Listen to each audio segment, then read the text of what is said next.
사역에 대한 부분들을 좀 이렇게 소개할 수 있는 영상인 것 같아서 여러분들과 함께 공유를 했고요. 제가 22년 이제 되는데 2017년도에 제가 박사과정을 마쳤어요. 상담 공부를 이제 그때까지 석사 박사과정을 상담을 공부했습니다. 왜 상담 공부를 했냐면 제가 이제 그 자매랑 같이 결혼을 그렇게 연애를 하면서 이렇게 생활을 하는데 저희 와이프는 오기 전에 중국에서도 저한테 그런 얘기를 했지만 아이들을 너무 사랑해요.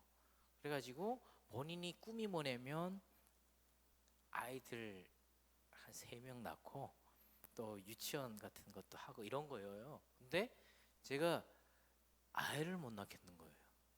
애를 낳아야 되는데 애 낳는 게 너무나도 싫고 두렵고 막 거부감이 엄청나게 있는 거예요. 제가 계속 왜 이런 마음이 들까를 생각해 보니까 제가 경험한 자녀로서 부모 경험이 좋지 않았던 거예요. 제가 경험한 부모의 이상적인 그림을 그려내지를 못하니까 제가 부모가 된다는 것이 너무나도 막연하게 두려웠던 겁니다. 그래서 자녀를 못 낳겠다 그래서 정말 나중에는 저의 와이프는 너무 아이를 낳고 싶어하고 나이는 자꾸 먹고 연애를 10년 동안 하면서 같이 살면서도 아이를 결국은 끝까지 못 낳겠는 거예요. 저는 제 마음속에 좋은 아빠의 그림이 너무 없었어요. 그래서 결국은 아이를 못 낳는데 나중에 학부를 졸업할 때쯤에 어, 대학원 교수님들이 학부 수업도 같이 하는데 상담학교 교수님이 그때 상담학 수업을 듣는데 필수로 상담 한 5회기를 하라고 하더라고요. 그래서 상담 경험 5회기를 했는데 저는 원래 상담이나 이런 걸 굉장히 싫어했습니다. 너무 너무 현실적이지 못한 뭘 그런 걸 가지고 도움이 된다고 하나 그래가지고 그런 걸 아예 안 하려고 했었는데 상담사님을 한 5회 만나고 나서 제가 너무 바뀌게 된 거예요. 근데 거기가 일반 상담이 아니라 기독교 상담이었어요. 그래서 그 상담사님을 만나고 나서 제가 어떤 변화가 생기냐면 제 마음속에 엄청난 변화가 생기면서 아이가 너무 낳고 싶은 거예요. 그동안 10년을 제 안에서 돌덩이처럼 꽉 굳어가지고 안 낳고 싶었던 그 아이에 대한 소망이 막 생겨나서 결국 이제 아이를 낳 그렇게 간절해지니까 아이가 생겼는데 유산이 됐어요. 그때 제가 그동안의 그 회개가 얼마나 되는지 그리고 아내한테도 너무 미안하고 근데 제가 바뀌니까 저희 아내도 바뀌고 저희 가족들이 바뀌는 거예요. 그 경험들을 제가 하면서 예, 이 상담이 특히 일반적인 상담으로 안 되는 것들도 이런 기독교 상담을 통해서 어떤 초월적인 그런 변화를 이끌어낼 수 있구나 그러면서 열심히 이제 공부를 하고 논문을 쓰는데 그때 제가 남한에서 태어난 2세 아이들에 대한 관심을 가지고 논문을 썼거든요. 그러면서 탈북민들을 만나기 시작을 했어요. 제 또래 되는 탈북민들을 만나서 인터뷰 좀 하려고 이제 만나고 했는데 그때 충격을 받았습니다. 온 지 오래되고 했는데도 여전히 트라우마에 시달리고 주로 어떤 꿈 꾸냐 그랬더니 자는데 갑자기 문을 막 두드려 가지고 문을 딱 열었더니 국정원 직원들이 막 후다닥 뛰어들어가지고 갑자기 막 자기를 잡아가는 거. 저를 왜 잡아가요? 그랬더니 북한으로 북송한다 그러는데요. 왜 저를 북한에 북송하냐고 그랬더니 남북 관계가 호전이 되면서 탈북민들이 여기 넘어온 게 걸림돌이 되니 당신들을 북한으로 다시 돌려보냅니다. 이렇게 해서 막 북송되는 꿈을 꿔요. 와, 나도 그런 꿈 꾸거든요. 여기에 와서 지금 20년째 살고 있잖아요. 어떤 분들이 20년 막 넘어 살고 있는데도 여전히 그런 트라우마에 시달리고 있는 거예요. 근데 말을 안 하면 북한에서 왔다고 하는 거를 전혀 알 수가 없어요. 내가 북한에서 왔어요 이렇게 말을 안 하면 알 수가 없습니다. 언어도 바뀌고 외모도 바뀌고 다 달라져 있거든요. 그래서 제가 그때 그 충격을 받고 다시 그 제가 하나님 앞에 서원했던 그걸 다시 떠올리면서 결국 이제 2018년도에 제가 개척도 하고 저렇게 비즈니스를 만들면서 왜냐면 그렇게 내면을 들여다보니까 그분들이 여기 와서 정책에 살아가는데 가장 고민이 뭐냐면 자녀 양육 근데 이 자네 양육을 잘하고 싶은데 가장 큰 걸림돌이 먹고 사는 문제인 거예요. 우리 다 먹고 사는 문제는 다 똑같잖아요. 대한민국은 자본주의 경제 국가잖아요. 그러니까 여기서 치열하게 경쟁해야 되는데 경쟁할 뭐가 너무 없는 거예요, 이분들이. 그래서 뭐 했냐면 취업이 잘 될 수 있게 제가 막 쫓아다니면서 기업들을 설득하고 해서 정말 좋은데 취업시키는 걸 했었어요. 그래서 그때 막 취업시킨 분들이 삼성에도 가고 세브란스 간호학 졸업했다 세브란스에도 간호사로 막 들어가고 하나금융그룹에 은행원으로 들어가고 막 좋은데 취업한 분들도 있어요. 놀랍게도 지금도 있는 사람은 없어요. 다 실패를 하게 되는 거예요. 그 실패를 왜 하게 됐나? 그 이제 그 친구들한테 계속해서 또 이제 물어보고 이러는데 예를 들어 그 친구 중에 한 명은 이런 얘기를 합니다. 입사를 했더니 동료 직원이 계속 그렇게 괴롭히더래요. 북한에서 왔다고. 근데 그 북한에서 왔다는 괴롭힘의 이유를 찾다 보니까 그게 이제 그 이유가 되는 거지. 사실 뭐냐면 이런 겁니다. 너무 치열하게 여기서 경쟁하면서 자기는 여기까지 왔는데 너는 낙하산처럼 너무 쉽게 여기 왔잖아 이런 거예요. 그래서 미웠던 거예요. 근데 그걸 극복하기에는 이 친구들이 그걸 극복할 만한 너무 힘이 없는 거예요. 그래서 집에 와가지고 부모님한테 그런 얘기했대요. 나 회사 다니는데 좀 힘들다. 그래서 어느 정도 힘드냐? 그래서 회사에서 있었던 일들을 이렇게 얘기했나 봐요. 나랑 밥도 안 먹지만 나랑 같이 밥 먹는 사람 있으면 그 사람까지 왕따를 시킨다. 여자예요. 그랬더니 아버지가 마음이 얼마나 아파요. 진짜 아버지가 그 얘기 듣고 밤새 잠을 못 잔 거예요. 다음날 아침에 회사에 기름을 들고 찾아가면 불을 질러버리려고.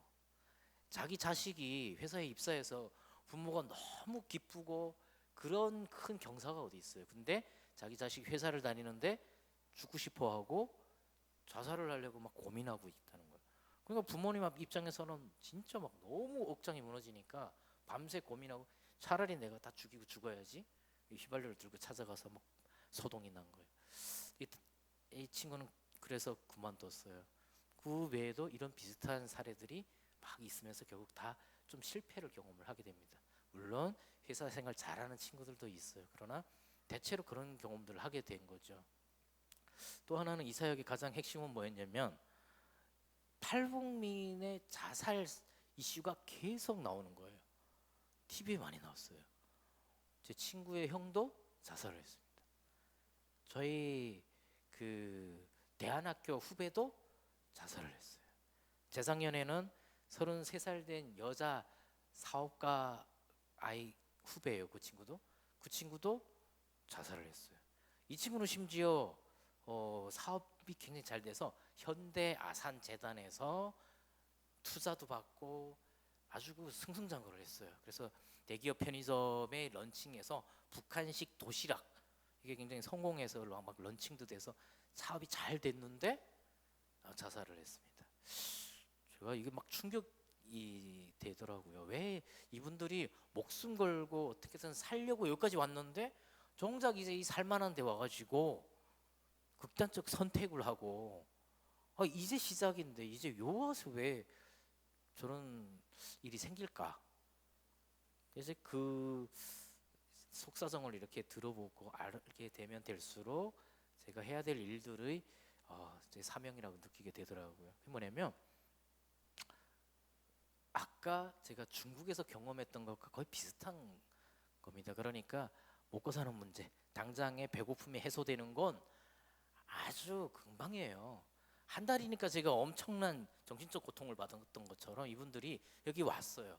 이제 배고프진 않아. 근데 뭐가 있냐면 이 사회 안에서 내가 겪는 내 자신의 위치, 상대적 박탈감, 자괴감 막 이런 것들이 있는 거예요. 또 거기다가 두고 온 자식이 있다? 그런 거 죄책감 이런 것들이 막 복합적으로 막 작동을 하는 거죠. 가끔 뉴스에 보면은 탈북했던 분들이 재입국한다 이러잖아요. 북한에 다시 돌아간다.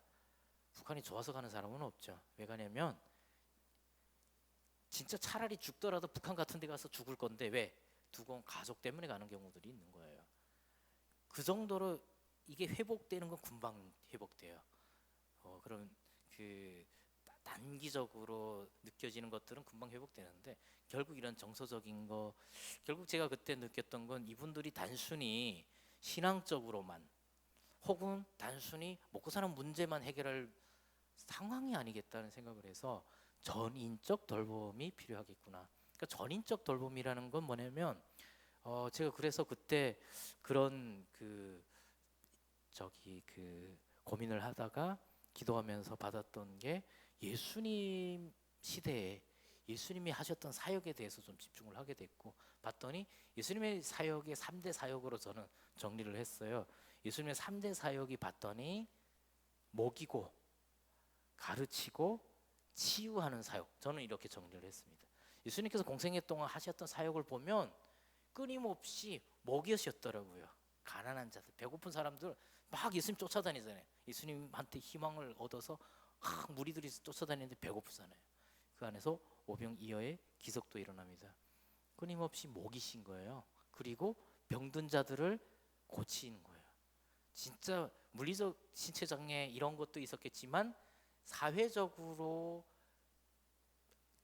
사회적으로 완전 소외된 사람들을 예수님께서 치유하시는 그런 모습들이 성경 안에 등장을 하는 거잖아요. 그래서 장녀라든지 세리라든지 아주 사회적으로 소외된 자들을 예수님께서 찾아가서 친구가 되어주는 거, 그건 회복의 사역이었던 거죠. 그러니까 예수님께서 치유하기 위한 사역들을 끊임없이 하셨던 거예요. 그리고 가르치는 사역이었습니다. 제자들을 세우고 말씀으로 따르는 무리들을 가르치는 사역들. 제가 보니까 이 탈북한 분들도 마찬가지로 이 사역이 잘 이분들에게 다가갈 수 있는 준비가 돼야 되겠다 생각해서 예수님의 3대 사역을 잘 정의를 하기 시작해서 이 사역을 시작했는데, 그래서 먹고 사는 문제를 어떻게 다 먹고 사는 문제를 해결하는 게 제일 어렵잖아요, 솔직히. 그런데 저도 대한민국 와서 제 다 경험을 해봤지만 안 해본 일이 없었어요. 왜냐면 제가 대한민국 왔을 때가 18살이 나이에 딱 이제 입국을 했는데 와서 초등학교 졸업 인정도 못 받았지. 그때부터 공부를 하는데 공부하면 먹고 살아야 되잖아요. 아르바이트를 정말 많이 했습니다. 그래서 이제 당구장, PC방 좋아한다 그랬잖아요. PC방 알바 당연히 했고, 당구장에서도 일하고, 뭐 발레 파킹이라든지 또 스키장 알바, 뭐 나중에는 혜태 아이스크림 회사 들어가가지고 영업사원으로 트럭 끌고 다니면서 아이스크림 납품도 하고, 또 중국어 잘하니까 또 중국어 가외도 하고, 다양한 일을 많이 경험을 하게 됐는데 그게 나중에 이 사역을 하는데 되게 많이 도움이 됐었어요. 뭐냐면 어떻게 이 대한민국에서 다들 열심히 치열하게 사는지를 너무 잘 알겠는 거예요. 제가 그래서 탈북민들한테 계속 만나면 많이 이야기를 하게 되는 거예요. 왜? 대한민국 사람들은 해 뜨기 전에 나가서 해 질 때 들어와. 그동안 열심히 일을 한다. 그분들한테 우리가 그분들이 낸 세금으로 대한민국에 와서 공부도 하고 정착도 하고 그냥 얻어지는 게 아니다. 이게 국가에서 주는 건데 그 돈이 대한민국에서 정말 대대로 열심히 일하면서 만들어진 거다. 그러니까 감사해야 되고 불평불만하지 않아야 되고 우리가 해야 될 일에 최선을 다하는 게 보답하는 길이다. 학생은 공부 열심히, 직장 다니는 사람들은 회사 열심히. 근데 어려운 건 맞잖아요. 근데 그런 시간들이 이제 뭐 정착 시간이 지나가면서 보니까 이분들 정착하는데 가장 큰 걸림돌이 하나 있더라고요. 뭐냐면 정착 초기에 그 대량 탈북이 발생해서 들어온 그 시기 2000년대 중후반 뭐 이쪽에 오면서 정부에서 처음에 오면은 정착금 줘요. 근데 막 넉넉하게 주는 건 아니지만 임대 아파트 보증금 정도 하고 한 1000만 원 남았다 그러면 거기서 브로커 비용 내고 실제로 남는 건 별로 없어요. 근데 그거 말고 매달 기초 생활 수급비를 줬었어요. 요거를 뭐 2년이면 2년, 3년까지도 막 줬던 거예요. 근데 3년 끝났다. 그 다음엔 어떻게 하냐면 기초 생활 수급자로 유지하기 위한 방법들을 막 서로 공유를 하는 거예요. 그래서 이제 그때부터 뭐 나일론 환자처럼 되는 거죠. 그래서 병원 가서 안 아픈데 계속 아프다 그래. 뭐 그리고 특히 두통이 있다 그러면 이게 검증이 안 돼요. 이게 트라우마 때문에 머리가 계속 아파요. 막 이러는데 어떡할 거예요? 아프다는데. 그래가지고 막 진단서를 계속 이렇게 하고 이러면서 5년이 지나가는 겁니다. 5년 정도 지나가잖아요. 그 다음에 정상적으로 사회생활 하려고 그러면 잘 안 되는 거예요. 5년이 지나버리니까. 문제는 한 5년은 이분들이 그런 식으로 버티는 겁니다. 일을 안 하고. 그랬더니 한 5년 지나서부터는 진짜 이제부터 시작해야 되는데 한 5년 살았는데 그동안 그렇게 안 살았잖아요. 이제 밑바닥에서 뭔가 시작하려니까 하기 싫어요. 잘 안 돼 그게. 그러면서 여러 가지 사회적인 문제도 막 생기더라고요. 물론 지금 그 한 10년 언저리 이후에 온 탈북민들 이분들 같은 경우에는 정부 정책이 많이 달라졌어요. 정착금도 한 번에 그렇게 안 줘요. 와서 일을 한다. 근속 장려금을 줘요. 6개월 이상 했잖아. 몇백만 원. 1년 이상 했어? 몇백만 원. 자격증 취득했네. 장려금 몇백만 원. 이렇게 해줘요. 그렇게 했더니 다들 열심히 하는 거예요. 이렇게 해서 대부분 지금은 오히려 정착을 더 성공적으로 해요. 최근에 오신 분들이. 근데 저희 때 우르르 왔을 때는 우리나라도 준비가 안 돼 있고 한국 교회도 좀 준비가 좀 잘 안 됐던 부분들이 있다 보니까 마음은 너무나도 이분들 잘 도와주고 싶은데 어떻게 해야 되는지를 잘 모르겠었던 거죠. 그래서 한국 교회가 처음에 탈북민들을 돕겠다고 하는 방식이 굉장히 마음만 앞섰던 경우가 많았어요. 그랬더니 탈북민하고 남한 분들이 같은 민족이긴 하지만 서로 너무 다르잖아요. 너무 다르니까 그 안에서 서로 바라보는 시각이 다르고 서로 원하는 니즈가 다르고 그러다 보니까 서로 상처받는 거예요. 그래서 그런 말이 있습니다. 탈북민 관련된 사역을 6년 이상 하는 사람이 없다 그런 얘기를 해요. 보통은 1년 정도 하면 다 도망간다 그러거든요.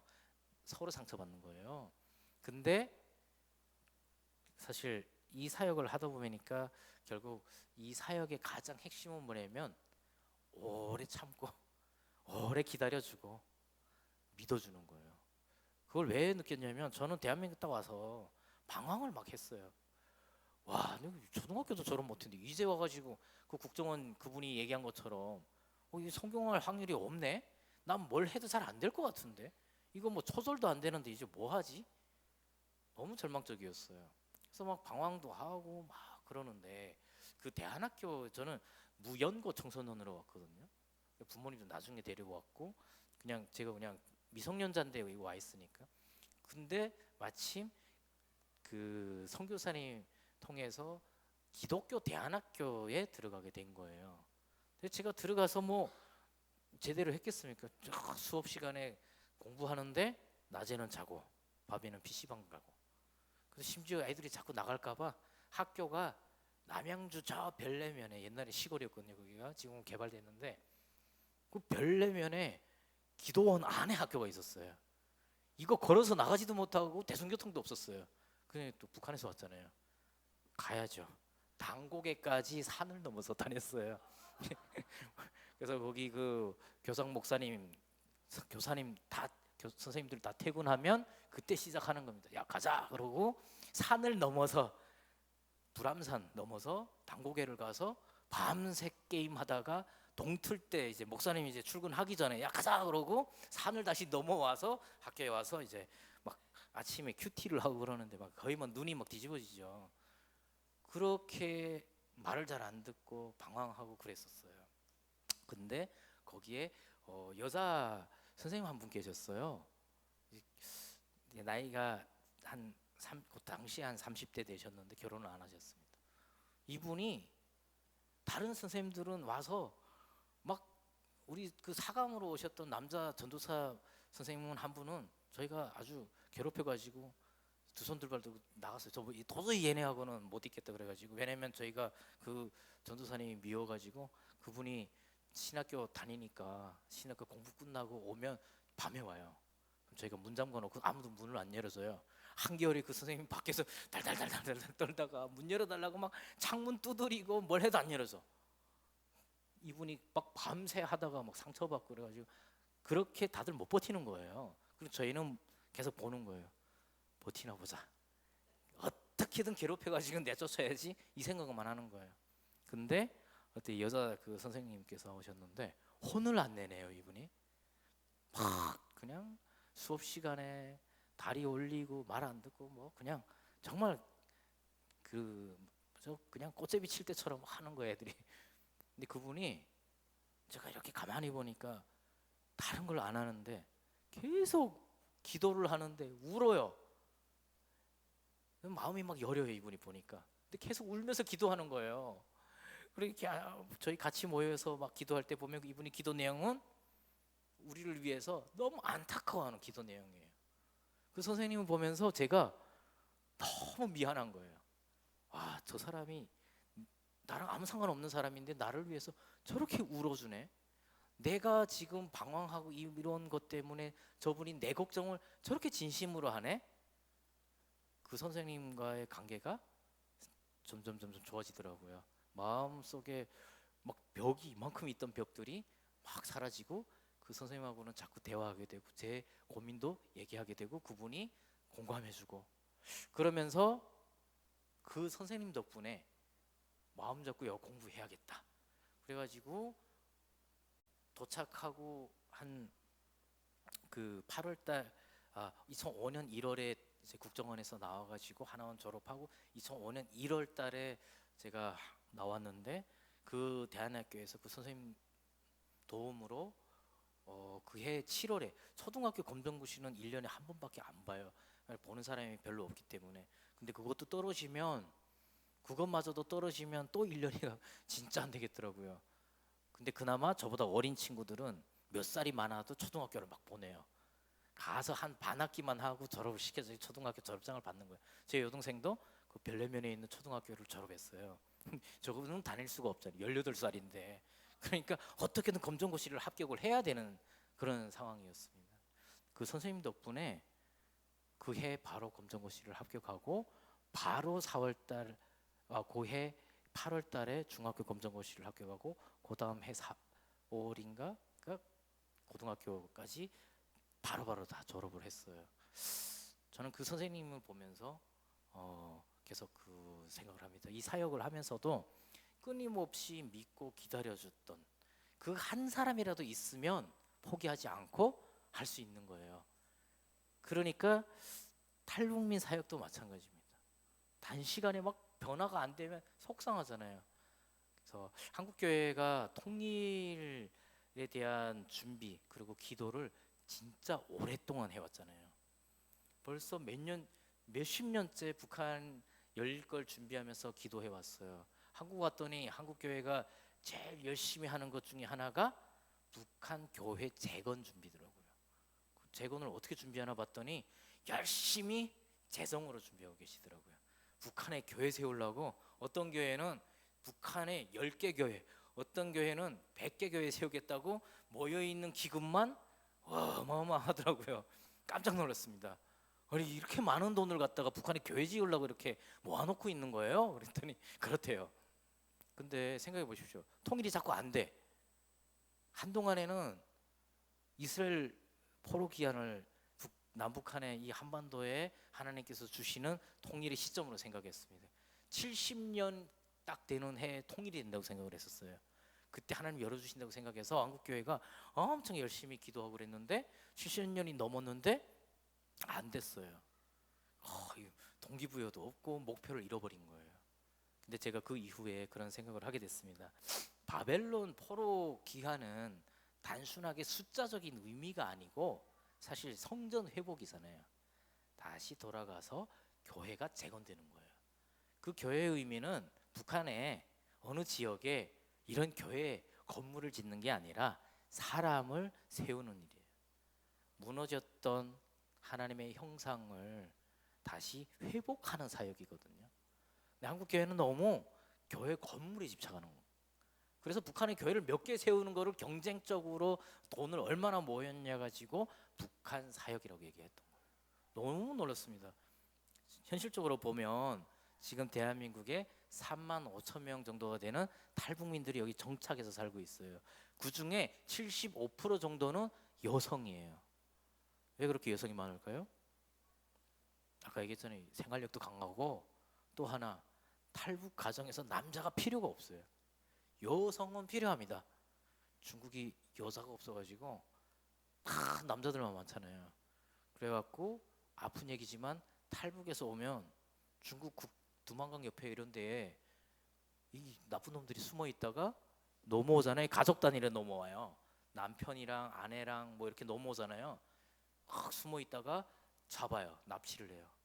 남자들은 돌려보내고 여성들만 데려다가 인신매매하고 막 그렇게 해버리는 거예요. 혹은 남자들은 강제 노동시키는 막 그 벌목장 같은 데 막 보내버리거나 그렇게 되니까 남자들은 여기 살아서 여기까지 오기가 아주 어려운 거예요. 그나마 저처럼 나이가 어리고 이럴 때 선교사님들 만나서 공부하고 이런 보호를 받던 아이들은 그나마 와서 이 성비가 그나마 한 30% 가까이라도 남자가 있는 겁니다.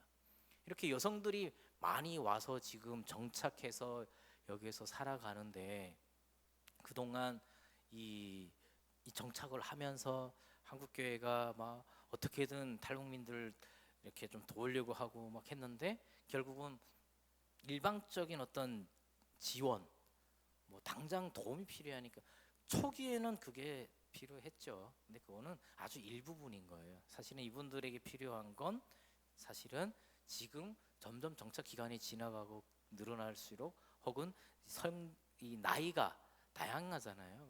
다 근데 지금 보면은 보통 한 60% 정도는 다 젊어요. 20대에서 40대가 그 정도 이 나이대거든요. 근데 이분들이 와서 지금 살아가는 이 환경이라든지 이 과정이라든지 상황들을 좀 면밀히 볼 필요가 있는 거죠. 한국 교회는 끊임없이 통일 사역을 해온다고 했지만 그 이후에 사실 탈북민들 4만 5천 명이 와 있는데 이들과 함께 해야 되는 방법을 미숙했었고 나중에는 힘들어서 지쳐버렸고 지금은 어떻게 하면 딱 좋냐면 이대로가 좋사오니가 된 것 같아요.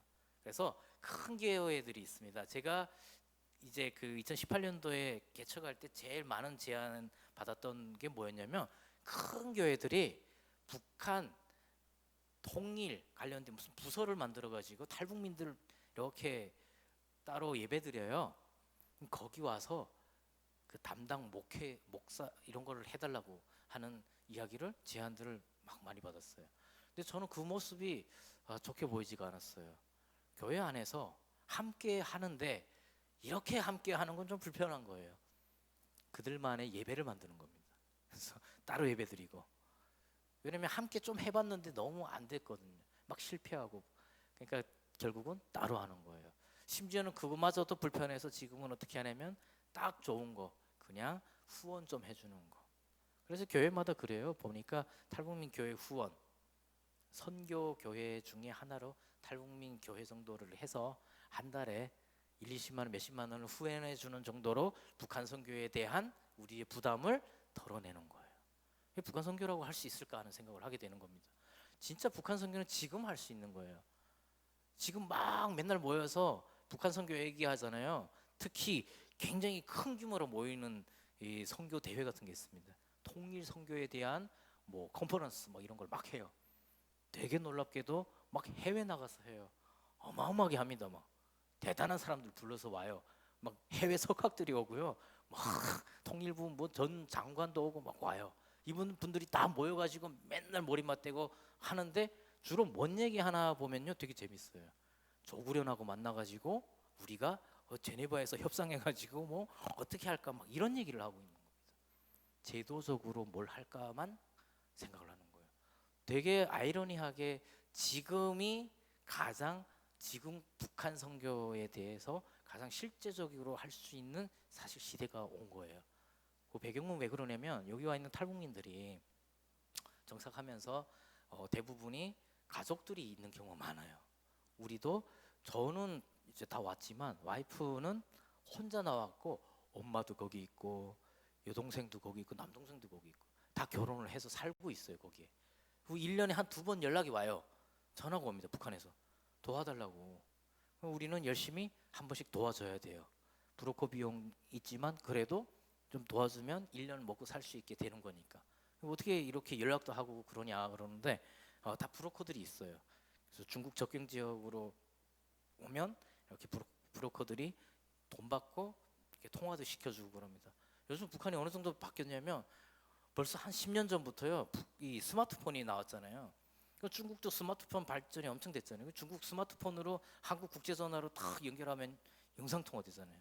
가족들하고 새해 인사도 하고 뭐, 영상통화로 인사하고 그래요. 북한도 엄청 많이 바뀌고 있는 겁니다. 제가 2003년도에 북한에 북송됐을 때 지금 벌써 엄청 옛날 얘기잖아요. 2003년도 그때 나갔는데도 어떤 정도냐면 북한 시장에 갔더니 남한 물건이 엄청 많이 보여요. 그래서 북한 주민들 사이에서 그런 이야기를 하는 거예요. 그 밥솥은 쿠쿠, 뭐 화장품은 설화수. 뭐 저는 그런 게 있는지도 몰랐죠. 중국에 사니까 북한에 가서 알았어요. 북한 사람들이 남한 제품을 그렇게 좋아하는 거예요. 왜? 드라마를 보기 시작하고 남한 영화를 보고 남한 음악을 들으니까. 지금은 말할 것도 없어요. 탈북민중이 그래서 와서 그런 얘기하는 분도 있어요. 야, 남한에 오니까 살 것 같지가 않대. 왜? 북한에 있을 때는 드라마를 그냥 한국 드라마를 그냥 매일 나오는 최신 드라마는 다 보고 살았는데 이 남조선에 왔더니 먹고 살기 힘들어가지고 일하느라고 드라마를 제대로 못 본다는 거예요. 북한에 있을 때 더 많이 봤는데 남한에 오니까 더 못 본대요. 이게 뭔 얘기냐면 북한에서 지금 이 남한에 대한 동경, 남한의 문화에 대한 추앙심 이런 것들이 그 어느 때보다 가장 극에 달할 정도로 남한을 배우고 있는 거예요. 특히 MZ 세대로 갈수록 그 양상이 굉장히 심각한 수준이에요. 영상도 준비했었지만 그냥 말씀드리면 북한은 지금 공개 처형을 막 해요. 남한 영화나 드라마 그거를 막 보다가 걸리거나 그거를 특히 유통하잖아요. 유통하다 걸리면 막 공개 처형 해버려요. 그런데 그걸 못 막는 거예요. 근데 이게 뭐와 함께 같이 가느냐? 기독교 신앙과 이 남한 문화가 같이 가는 거예요 지금. 그래서 어떤 분들 그런 말씀 많이 하세요. 통일이 도대체 너무 여원하고 막연하고. 북한 인권 실태를 보여주는 영상들을 KBS가 단독 네. 입수했습니다. 한국 드라마를 봤다는 이유로 10대 소녀들을 수갑 채워 체포했고 가족 신상까지 공개 비판했습니다. 첫 소식 먼저 고은희 기자가 단독 보도합니다. 여성들이 고개를 숙인 채 맨 앞줄에 줄지어 앉아 있습니다. 마스크를 벗은 채 마이크 앞에 선 소녀는 울음을 터뜨립니다. 인적 사항도 공개됐는데 16살 학생으로 나와 있습니다. 괴뢰 텔레비전국을 비롯한 볼순출판 선전물을 시청 유포시킨 여러 명의 학생들을 법적으로 엄하게 처벌했습니다. 한국 드라마나 영화를 돌려봤다는 이유로 10대 여학생들을 공개적으로 수갑까지 채워 체포한 겁니다. 이렇게 중학생 친구들이 처벌받는 사례는 처음 봤었거든요. 지금 수갑을 채운다는 게 저로서는 지금 너무 놀라운 일인 것 같아요. KBS가 대북 소식통을 통해 단독 입수한 북한 내부 영상은 모두 10여 편, 2시간 넘는 분량으로 대부분 2021년 5월 이후 제작된 거로 파악됐습니다. 주민과 군인 교육용인데 각종 경제범죄부터 살인 등 강력범죄, 해이해진 군 기강 문제 등 코로나19 시기 북한 내부의 변화를 엿볼 수 있습니다. 특히 한국 등 외부 문물 유입을 막기 위해 공개 재판과 처벌을 남발하고 16차례의 공개 재판과 4차례의 공개 투쟁을 진행함으로써 범죄자들의 길을 꺾어놓고 가족의 신상을 밝히며 공개 비판하는 식의 연좌제까지 적용하는 등 심각한 인권 침해 실상들이 곳곳에 드러나 있습니다. 딸 자식 하나 바로 교양하지 못해서 범죄의 고령통에 굴러 떨어지게 한 자신이 맡은 학생들에 대한 교육 교양을 했으면 얼마나 잘했겠습니까? 코로나19 시기 중국과의 교역 중단 이후 경제난이 심화하자 북한 당국이 주민 동요를 막기 위해 통제를 강화하면서 인권 상황은 더욱 악화된 것으로 분석됩니다. KBS 뉴스 고은입니다. 네. 이번에 KBS가 입수한 영상 중에는 지금 이제 북한 같은 경우에는 지금 최근으로 갈수록 더 심해요. 왜냐면 예전에는 테이프 크잖아요. 이거 걸리기 쉽잖아요. 그래갖고 북한에서 저 단속할 때 어떻게 했냐면 전기를 갑자기 탁 차단시켜버려요. 밖에서 테이프가 안에 남아있잖아요. 못 빼잖아요. 전기가 안 되면 이거 눌러서 빼야 되는데 테이프를 못 빼잖아요. 그렇게 해서 잡았어요. 그 다음에 CD 나왔잖아요. 요즘은 USB도 되잖아요. ES용을 바로 빼버리면 되니까. 이게 유통을 하는데 오늘 저녁에 방송한 게 내일 북한에서 다 보는 거예요. 실시간 수준인 거예요. 예. 그러니까 근데 보세요. 저도 청소년기에 남한 음악에 굉장히 심취해서 살았지만 청소년들이 가장 동경할 수 있는 문화가 뭐냐면 아이돌 문화예요. 이 K-팝. 북한의 MZ 세대, 그러니까 북한에서는 북한의 MZ 세대를 장마당 세대라고 하거든요. 이 장마당 세대의 특징이 뭐냐면 고난의 행군 때 경험한 사람들이에요. 정부에 대한 불신 이게 굉장히 높고 또 자기 주체적으로 살아가야 된다고 하는 자생력도 굉장히 높은 편이에요. 이런 세대들이 남한 문화를 받아들이기 시작하는데 남한 가사 여러분들 아이돌 가사들 보면 거의 뭐 자유를 외치는 가사가 너무 많잖아요. 얼마나 힙합니까? 근데 북한 청소년들이 그런 걸 들으면 환장을 하는 거지. 그래서 뭐 옷도 막 따라 입고 막 걸리고 막 이제 그러다가 막 탈북까지 하는데 심지어 요즘은 탈북하는 이유가 저희 때야 뭐 죽을까봐 탈북했지만 그 이후 보면 전부 다 다른데 이런 거예요. 음악 듣다 걸려가지고 도망 나온 거, 뭐 남한 가가지고 실컷 나는 그렇게 저 헤어스타일도 저렇게 하고 미니스커트도 입고 그러고 싶다 이래가지고 탈북한다거나 최근 탈북한 친구 사례 같은 경우에는 아버지가 고위급인데 얘가 그림을 너무 잘해. 남한에 가서 홍대 미대를 가라. 아버지가 그래가지고 홍대 미대에 진짜 입학을 한 친구가 있어요. 이 탈북이 완전 다른 양상으로 가는 거죠. 이 양상은 뭐냐면 곧 북한 내부의 변화예요. 그래서 북한의 통일이 되겠어? 북한이 어떻게 바뀌고 있는지를 알면 와 지금 우리가 빨리 준비를 해야 되는 게 아닌가 하는 조바심이 막 들 정도예요. 북한은 지금 예전에는 통제가 심한 것도 있었지만 또 하나는 뭐냐면 연락이 수월하지가 않잖아요. 저희도 다 편지 쓰고 전보 치고 이래야지 가족 친척들 소식을 알 수 있었어요. 그리고 전화기가 동네 한 대 있어요. 교환원이 따로 있어요. 교환 뭐 어디 맨날 바꿔야 돼. 그리고 다 도청을 해요. 근데 요즘 북한의 스마트폰 사용률이 벌써 10년 전에 50만을 넘었어요. 지금 훨씬 높죠. 기하급수적으로 늘어가는데 3명 중 1명이 스마트폰을 사용합니다. 북한의 아리랑 뭐 이런 거예요. 근데 스마트폰 기능이에요. 인터넷이 뭐 해외 거는 연결이 안 되지만 북한 내부가 서로 통신하는 데는 전혀 문제가 없어요. 이건 뭔 이야기를 어떤 걸 의미하냐면 이런 거예요. 예전에는 내가 함경북도 어랑 회령에서 저기 평안도 사람하고 소통하기에는 거의 불가능에 가까운 일이에요. 사람도 못 다니니까 아무도 못 다녀요. 통행증을 다 보이부로부터 발급받아야 되고 그거 아무나 안 해주고. 근데 지금은 내가 여기 함경도에서 저 평양에 있는 친구와 소통을 할 수 있는 길이 열려 있는 거예요. 북한 내부에서는 되니까. 지금 아이들이 젊은 세대들이 사상이 바뀐 거잖아요. 지금 세뇌가 안 되는 것 때문에 북한 김정은 정권은 가장 고민이라고 하거든요. 근데 얘네들이 서로 언제든지 이야기할 수 있는 수단이 생긴 거죠. 스마트폰이라고 하는 수단이 생긴 거잖아요. 거기다가 컨텐츠가 엄청나게 들어가고 있는 거잖아요. 그래서 북한의 MZ 세대들은 그 어느 때보다 남한에 대한 공부 열정이 엄청나게 심화된 상황이고 또 남한에 대한 동경도 북한 주민들이 그 어느 때보다 심각하게 높은 상태예요.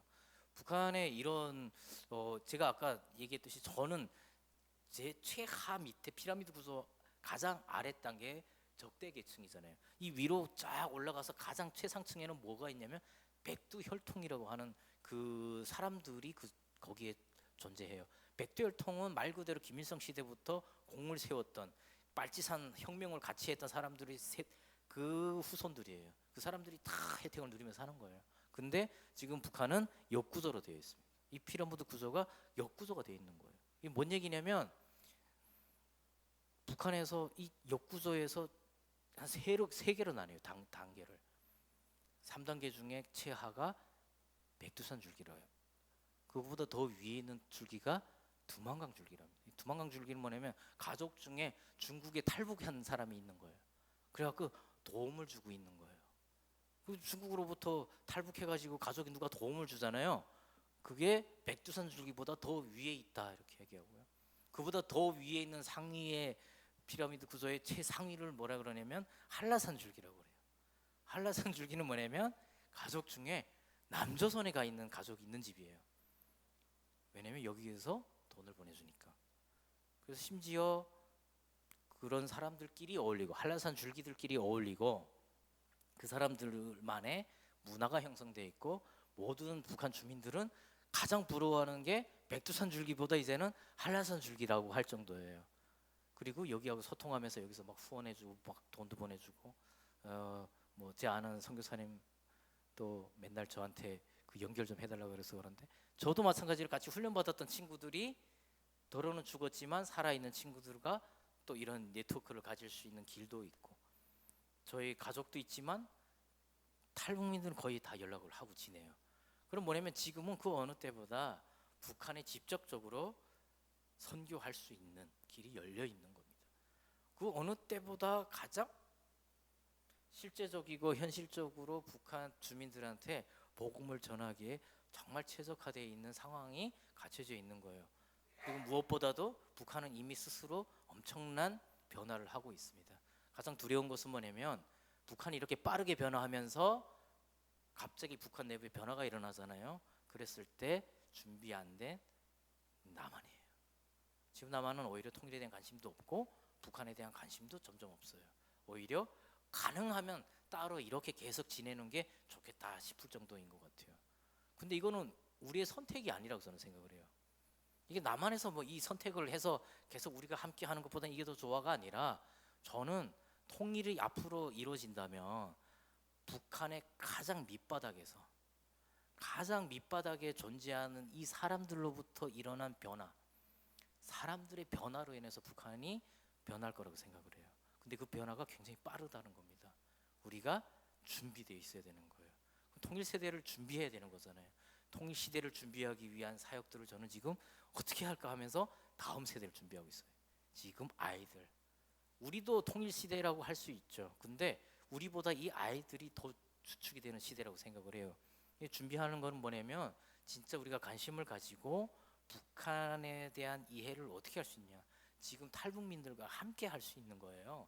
그러니까 단순히 지원의 대상이라든지 이분들에게 우리가 어떤 도움을 줘야지에 머무르지 않고 좀 더 나가서 선교적인 파트너, 그러니까 선교의 동력자라는 개념으로 함께 할 수 있어야 온전히 남북한의 이 선교를 위한 협력이 이루어질 거라고 저는 생각을 합니다. 근데 남한 방송에 많이 드러나 있는 탈북민의 모습이 있어요.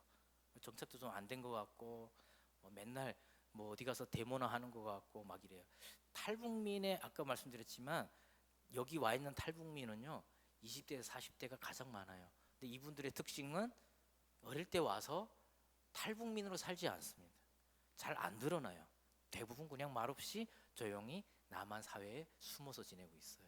탈북민으로 드러나는 소수는 나이대가 좀 높다거나 여기 와서 일을 하고 살아가는 사람들보다는 단체를 형성해서 자소적으로 살아가는 분들, 그래서 인권단체, 봉사단체 하면서 여기저기 끌려다니는 분들이에요. 이게 탈북민의 이미지로 되어 있는데 실제로 들어가 보면은 대다수는 오히려 그렇지 않은. 그래서 제 주변에 보면 굉장히 성공한 탈북민들도 많이 있어요. 단 이분들이 탈북민으로 드러나지 않을 뿐입니다. 그래서 저는 이제 이 밑바닥에서 탈북민들과 함께하면서 뭘 하냐면 저렇게 취업해도 안 되고 막 했던 탈북민들에게 맞는 걸 찾아주는 거예요. 그 찾다 보니까 창업이었습니다. 자기 비즈니스를 하게 만들어주는 거예요. 되게 지금은 자영업도 힘들고 막 어려운 거 맞아요. 근데 이분들이 장점이 있더라고요. 그래서 제가 계속 이쪽으로 가고 있는데 지금은 그래서 창업을 하더라도 기술적인 것만 가르쳐요. 기술적인 창업만 시키고 있습니다. 그래서 요즘 같은 경우에는 저 달수라고 하는 출장 수리 플랫폼이에요. 그래서 탁 출장해가지고 가서 수리해주고 뭐 이런 걸 하는데 남자들 요즘은 이제 막 저희가 설비 교육 같은 거 시켜가지고 창업도 하는데 이런 경제 자립도 같이 시키면서 결국은 이분들과 뭘 하려고 하냐면 선교적인 자원으로서 세우는 거예요. 그러니까 예를 들어서 이렇게 강원도에 이런 교회가 있는데 통일을 지금부터 잘 준비해 가고 싶다. 왜냐하면 통일이 진짜 멀지 않았고 이미 굉장히 빠른 속도로 오고 있다면 준비되어 있는 것이 하는 일이라고 저는 생각을 합니다. 돈을 얼마나 모아놨던지 정말 저는 큰 우려가 되는 것 중에 하나는 북한이 열렸을 때 한국 교회가 이대로 들어가는 게 제일 큰 걱정입니다. 이대로 들어가서 한국 교회가 북한의 교회를 세우잖아요. 지금 한국 교회 쇠퇴보다 더 빠른 속도로 기독교는 멸망할 거라고 생각을 해요. 지금 상태에서 하나님께서 열지 않는 것은 너무나도 감사한 일이라고 저는 생각을 해요. 한국 교회가 이대로 들어간다? 정말 큰 낭패를 볼 거예요. 그리고 한국 안에서 제가 살아가면서 느끼지만 너무 많은 갈등이 있잖아요. 종교 갈등, 세대 갈등, 지역 갈등, 엄청난 갈등들이 있어요. 근데 이 갈등들이 남북한이 통일이 되잖아요. 이 상태에서 엄청난 갈등으로 이루어질 겁니다. 남북이 아니라 동서남북 그 이상으로 쪼개질 것 같아요. 그 가운데 교회가 얼마나 역할을 잘할 수 있을까? 분열의 중심에나 있지 않으면 다행이라고 생각합니다. 그럼 뭐냐면 한국 교회가 바뀌어야 되는 거예요. 그리고 그냥 바뀌는 게 아니라고 저는 생각을 해요. 그래서 감히 말씀드리지만 오히려 이런 얘기를 듣습니다. 북한의 지하교회에 있는 교인들이 한국 교회를 걱정하면서 울면서 기도한다는 거예요. 한국 교회가 어쩌다 이렇게 됐냐 이러면서 눈물로 기도한다는 겁니다. 정말 반성해야 될 부분이라고 생각을 하고, 그럼 우리가 도대체 뭘 바꿔야 될까를 생각한다면 본질적인 부분들을 회복하는 일이 굉장히 중요하다고 생각을 해요. 남과 북 모두가 지금 하나님의 형상을 잃어버린 상황이라고 저는 생각을 하거든요. 이 한국 교회가 그리고 북한에 전부 다 하나님의 형상을 일그러진 채로 잃어버린 채로 지금 살아가고 있잖아요. 이걸 회복하는 거예요. 이걸 회복하는데 가장 중요한 핵심은 십자가 정신이라고 저는 생각을 합니다. 십자가 정신이 사라진 한국 교회, 십자가 정신이 사라진 북한 교회, 십자가가 없는 지금 대한민국. 통일이 된다면 새로운 가치 체계가 필요해요. 남북한의 지금 양극으로 되어 있는 이 가치 체계 가지고는 통일이라고 말할 수 없을 거예요. 새로운 가치는 무엇으로 세워져야 되냐면 십자가 정신을 바로 세운 그런 한반도 가치가 이 한반도 가운데 세워지지 않으면 그것은 엄청난 불행으로 저는 이어질 거라고 생각합니다. 그걸 세우기 위해서 많은 교회들이 준비되어야 된다고 생각하지 않아요. 실제로 많은 교회들은 그런 데 관심도 없어요. 아주 소수의 교회. 그래서 제가 지금 기도하고 있는 가장 큰 기도 제목 중 하나, 그리고 가장 프로젝트 중에 하나 큰 프로젝트는 뭐냐면 하나원 프로젝트예요. 하나원 프로젝트는 대한민국의 1% 교회를 세우는 겁니다. 대한민국의 1% 교회에 진짜 통일 선교를 다시 회복하는 일입니다. 온전히 세우는 거예요. 십자가 정신을 바로 세운 그런 1%의 대한민국의 기독교가 교회가 바로 세워지면 하나님께서 통일을 여실 거라고 생각을 해요. 그리고 그 중심에 이곳에 보내진 잘 훈련된 탈북민들과 함께 하는 거예요. 그래서 제 프로젝트 이 사역의 지금 가장 중심 사역은 뭐냐면 탈북민들을 잘 훈련시키는 겁니다. 이분들이 성경도 막 많이 알고 막 훈련받았던 사람들인데 와서 다 도망갔거든요. 이분들 다시 회복하고 다시 세우는 거예요. 한국 교회 안에 다시 파송하는 겁니다. 한국 교회는 지금까지 많은 선교사를 파송해 왔어요. 그런데 통일 선교만큼은, 제가 자꾸 통일 선교라고 이야기를 하는데 북한 선교, 탈북민 선교, 통일 선교는 엄연하게 다른 의미라고 저는 생각을 해요. 북한 선교 그러면 변화의 대상이 북한인 겁니다. 탈북민 선교는 뭐냐면 변화의 대상을 탈북민이라고 보는 거예요. 통일 선교라고 저는 이야기하고 싶어요. 남북한 모두가 변해야 되는 거예요. 남북한 모두가 준비돼야 되는 거. 그러기 위해서는 우리가 진짜 탈북민이 통일 선교의 리더가 되어서 우리 한국 교회 안에 저보다 더 훌륭한 분들도 많거든요. 이런 분들이 이 안에서 함께 통일 선교를 위해서 같이 기도하고, 그러기 위해서 같이 북한의 내부 상황들을 좀 더 현실적으로 면밀하게 아주 빠르게 소식들을 접해가면서 준비해 나가는 겁니다. 그러면서 지금 우리가 할 수 있는 것들을 연합해서 같이 하고 공부하고 아이들도 준비시켜 나가는 것들, 이 사역을 연합해서 정말 초교파적으로 전국의 1% 교회를 저는 지금 하나님께서 준비시킨 교회들을 찾고 있어요. 그래서 그 교회들이 준비가 되면 저희가 같이 훈련시켜서 매칭. 근데 이 훈련시키는 것도 저는 단순하게 그냥 하는 게 아니라 예를 들면 꿈꾸는 교회가 이 사역에 참여를 하고 싶다.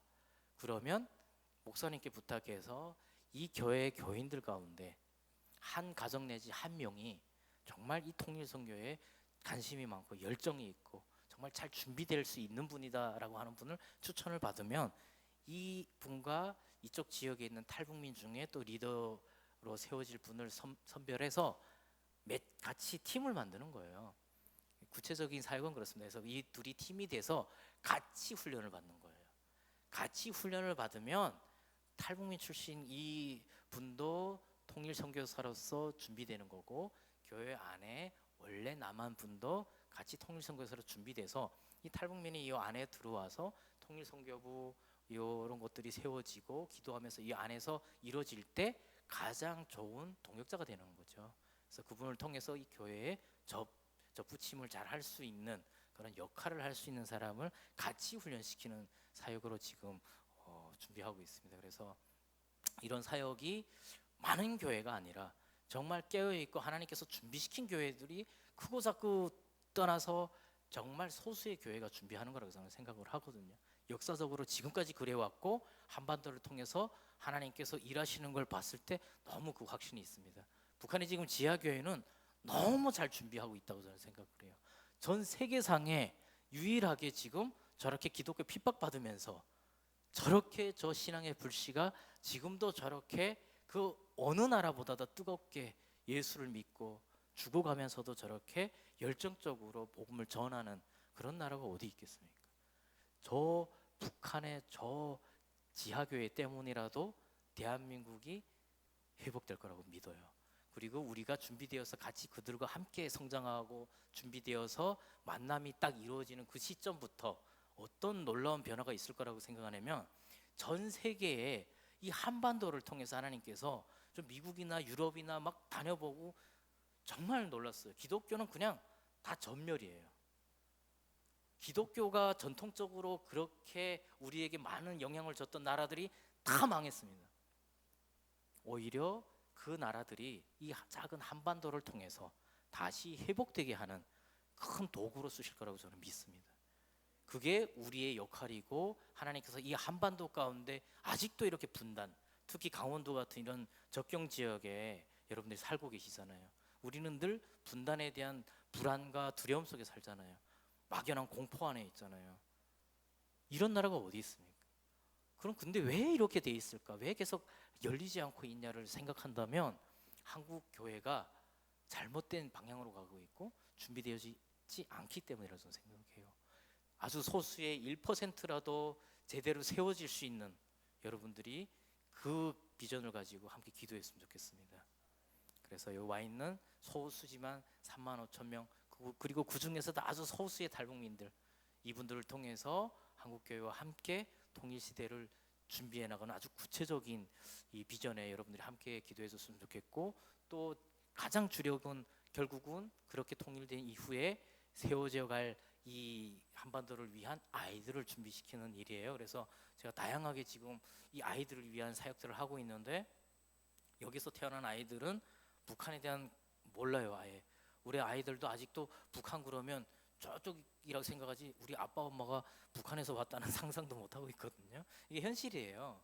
여기서 태어났기 때문에 이 아이들을 잘 통일 리더로 잘 준비시키기 위해서 좀 준비하고 있는데 뭐 학교도 설립 통일형 국제학교라는 것도 준비하고 막 하다가 요즘은 또 잘 준비되어 있는 학교가 있으면 그런 곳에 아이들을 보내기도 하고 이런 여러 가지 방향성으로 하고 있고 또 통일형 축구 교실도 만들어서 지역에서 아이들 막 30-40명씩 모아가지고 계속해서 통일에 대해서 이야기를 하고 있거든요. 이런 사역들에 동역하고 함께 할 수 있는 그냥 너는 해라 우리가 열심히 기도해 줄게 이런 차원이 아니라 정말 같이 이 사역들을 만들어가는 그런 파트너 그리고 협력 동력자들 이런 차원의 교회들이 그리고 그런 분들이 개인이든 교회든 어떤 기관이든 하나님께서 준비시킨 그런 1%가 잘 세워질 거라고 저는 생각을 하고 그 세워짐이 잘 완성되어서 그 열매들이 잘 맺어지면 결국 그것이 통일의 열매로 복음으로 온전히 회복되는 한반도가 될 거라고 저는 믿습니다. 네, 오늘 이렇게 좀 귀한 시간을 여러분들이 내서 또 주일날 이렇게 오전 오후를 함께 하게 되어서 너무 감사드리고, 저는 김포에 살고 있는데요. 여러분들이 언제든지 그쪽 동네로 오시면 김포에 오시면 카페로 좀 들르십시오. 그러면 제가 꿈꾸는 교회 말씀하시면 언제든지 바로 근처에 살아요. 그래서 바로바로 뛰어갈 수 있습니다. 자주 뵙고 또 그렇게 교제할 수 있는 앞으로의 길의 시작이라고 믿습니다. 감사합니다.